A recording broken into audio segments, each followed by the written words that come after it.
you say champagne? Ooh, champagne. Oh, man.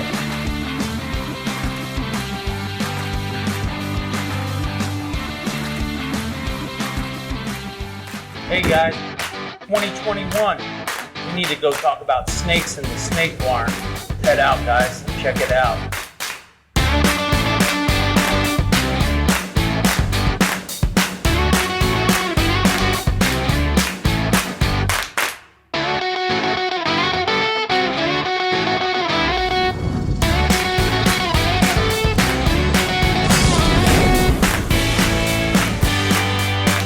How you guys doing today? My name's Chris Davenport from D's Balls in Stuart, Florida. And I'm Zach Bueller from Bueller Reptiles, also here in Stuart. All right, so today I've been slacking. I've been breeding for about four and a half years, and I really never got into the sticker exchange game. I've been doing it for a lot longer than that, and I still aren't involved in the sticker swap game. So for me, like, some people are into it and some people aren't. I made some contraption that I can put stickers on, and I got some stickers in this week. From who? What you got there? Craze Constrictors. They are out of West Virginia, and looking at their stickers, I thought maybe Miami. They're very colorful, and I was thinking like Miami Vice. Come on, man. Really? I mean, with the teals and the pinks, but I mean, the stickers definitely stand out. And then a play on words. This is Dave Dunn out of Virginia. So I got West Virginia and Virginia. Ball in hand pythons, Dave Dunn. So he sent a business card. You're pretty familiar with that, aren't you? Ball in hand, exactly. I used to be a professional pool player, not pocket pool. Oh, I was about to say. I was catching you, but his stick was named the Shocker. Exactly. But Dave's got all kind. I've got after seeing this, I got to step up my sticker game, because like looking at this, I'm like, I got 4 different kinds of stickers, and then kind of makes me want to get a sticker. You need to get a sticker. I'm just pretty cheap, man. They're not that expensive. I know. So thanks for your support. Ball in hand, a nice little thing. So guys, thank you for sending this. Sending these to me, and I sent stickers to them also. And then also another thing this week, I got this in the mail. So this, as you guys know, I'm good friends with Tony Thomas, and he's took a new venture into knife making. One of his he is apprenticing for a guy named John Grooms out of Georgia. And I saw this, and I'm big. I lived in Kansas City for about 20 years. I'm big into barbecue, and I'm always like, man, I want a big like cleaver knife that I can cut the burn ends up and just like chop them. I would pretty much say that's about what that is. Yeah. So I mean, this knife is really great. And the funny story is, the backstory on it is, this used to be a saw blade in a sawmill in Georgia. And then they cut it out, and then they shape it and stuff like that. I see a little engraving. Yeah, so that's kind of what knife makers do. They put their initials on it. So awesome. That's John Grooms. So his initials there. And then when Tony starts making his knives, it'll be Tony Thomas. Oh, well, he's not going to use an alias? Well, maybe. But super great knife. Thank you for the opportunity to get it. I know a lot of people have been reaching out to buy your knives. Great handle. We'll do a video once we do some burn-ins and barbecue. It was pretty solid, man. I picked it up. I was quite impressed with the weight. Yeah. It's Very just nice. something, it's something we spend money on, and it has value. We can always have it, cherish it, pass it down, That's use right. it. It's just not like going out and just blowing money. So, thank you, Tony. And, you know, we are going to look at a gene today. And this gene we are going to look at is the champagne gene. Did you say champagne? Ooh, champagne. Oh, man. Champagne. Mimosas. I think we might look at a mimosa, too. Oh, I've always liked the mimosa. Sunday brunch. Zach brought some of the champagne animals that he brought over, and he's going to show those and kind of explain what they are that carry the champagne gene. Well, I've been working with the champagne gene for, I don't know, quite a few years. And this little beauty happens to be a champagne lesser, and I believe possible Inchy. I've bred the champagne lessers before. I've bred the champagne pinstripes, and you know, I've done the champagne Inchies, so champagne leopards. So I've done a little bit of variety. So I could easily, you know, I believe, you know, she was definitely different from her other siblings who were just the champagne lesser.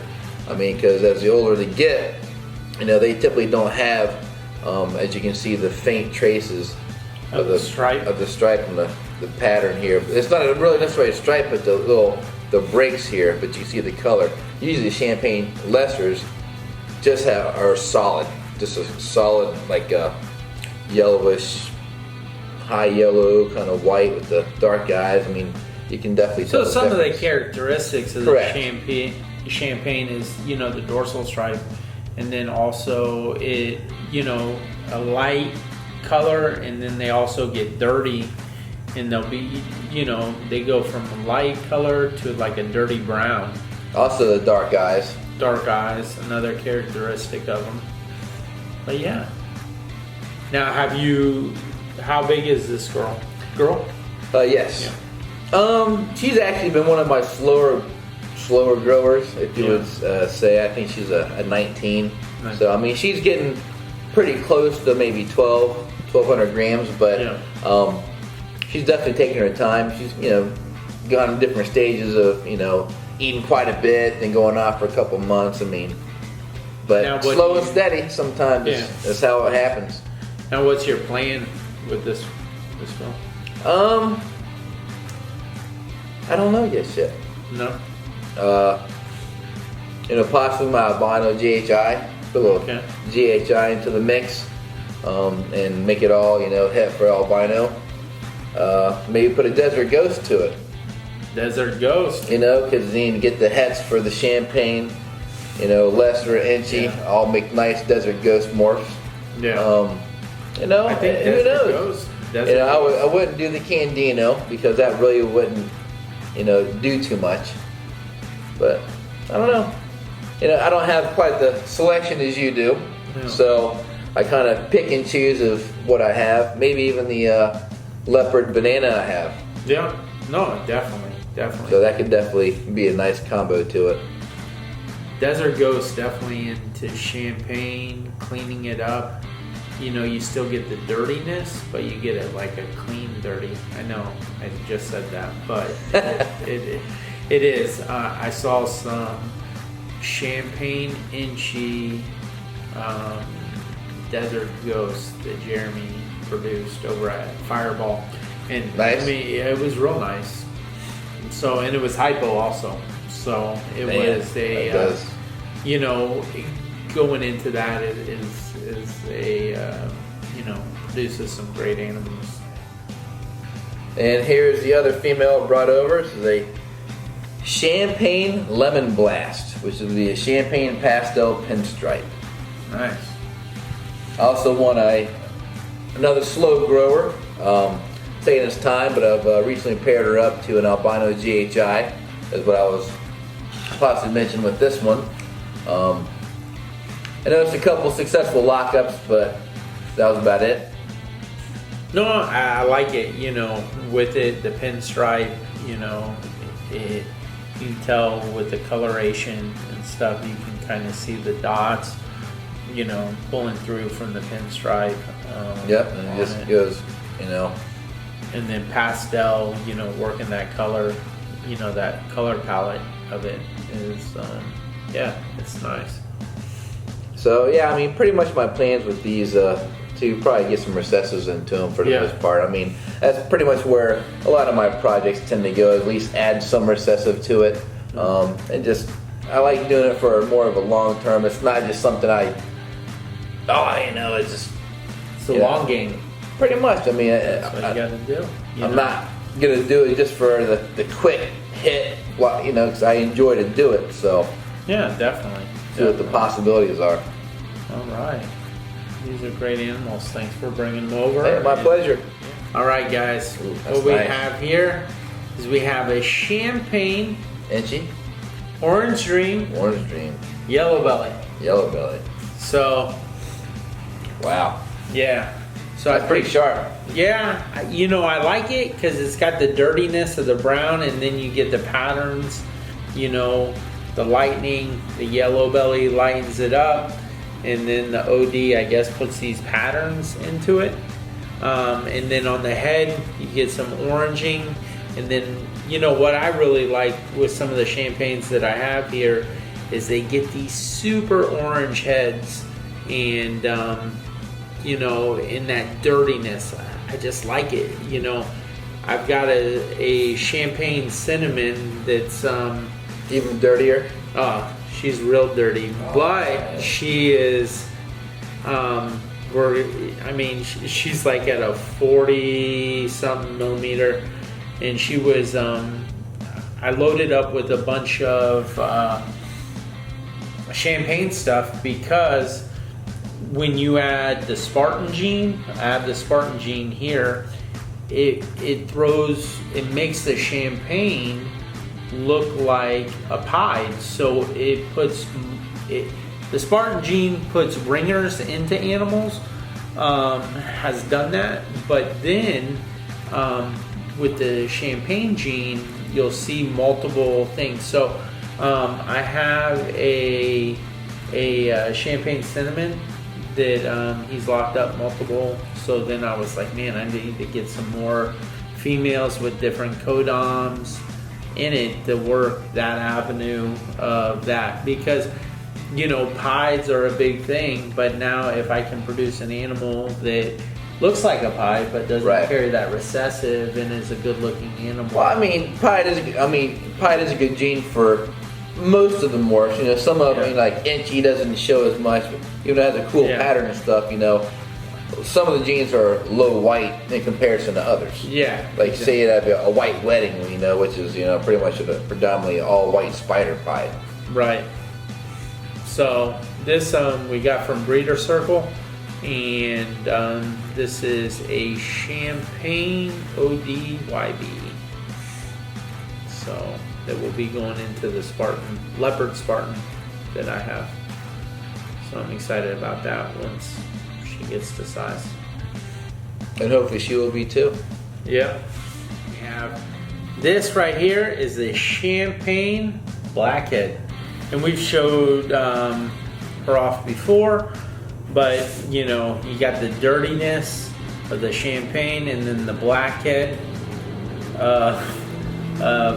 you got the dorsal stripe, and then you have the more dirtiness. That's so right. And this is I got this female to go into the Spartan too, to see what Blackhead did in champagne with the leopard and the Spartan. So she's not a size yet, but still growing her up. But great animal. She was kind of slow growing.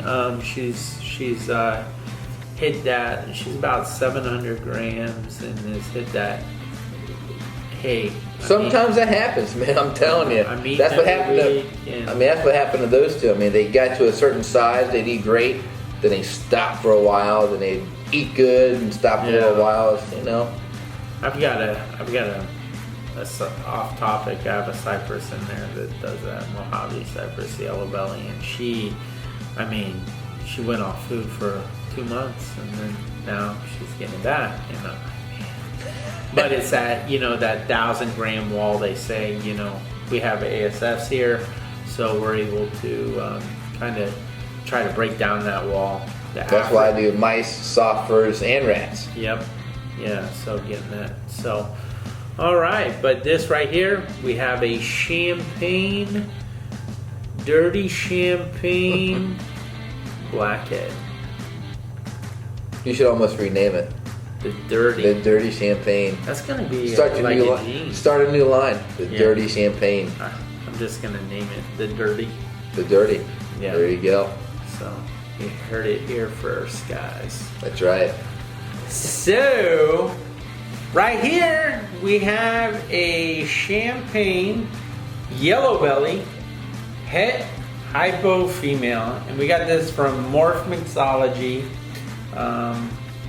Yeah, so right here you can see you have the dorsal pattern breaking up, and then you have the dirtiness that we talk about with the champagne, and so dirty.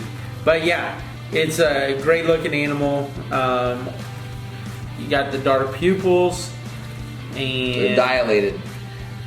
and yeah, all the lights in here. But overall, great looking animal that we've got from Morph Mixology. So, but it's great. It's crazy. Like when Yellow Belly gets into it, you know, you got the striping, but you just you know you got, there we go. That's pretty crappy.